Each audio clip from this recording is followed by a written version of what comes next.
This is Dan Kiran from Vancouver, British Columbia. I'd like to say a few things about radical Christianity. We hear often these days about radical Islam and suicide bombers, and we hear about the faith of evangelical Christians such as President George Bush and others who are engaging in the war in Iraq and so on. And I think that what I would like to suggest in this video is to say that radical Christianity is to be distinguished from evangelical Christianity as it's commonly and popularly thought about, and would like to say that the religion of Jesus as revealed in the New Testament presents a set of values and beliefs that promotes nonviolence as a way of addressing the evil that is in the world and that is exhibited in the behavior of human beings. The approach of Jesus in facing one's enemies was to sacrifice himself, and this is what Jesus calls upon his own followers to do, essentially saying that it's better to die than to kill, and that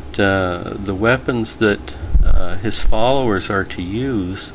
are restricted to weapons of gentleness and kindness and meekness and patience. And so I'd like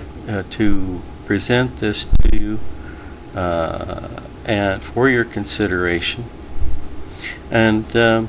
also to say that fundamentally the religion of Jesus, rather than a religion of war and violence, is a religion of peace and a religion that teaches to love one's enemies, even to the extent of being willing to die for them rather than to kill them.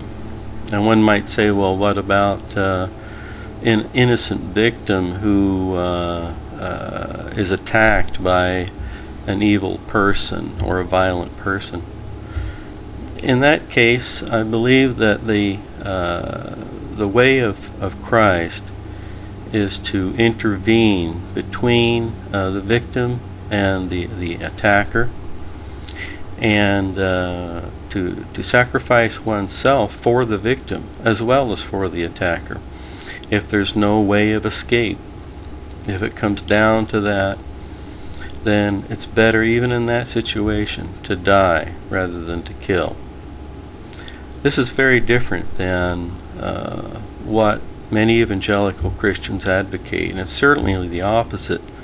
of suicide bombing that's advocated by a radical Islam. In fact, a thought occurred to me the other day that maybe there needs to be a call to go out for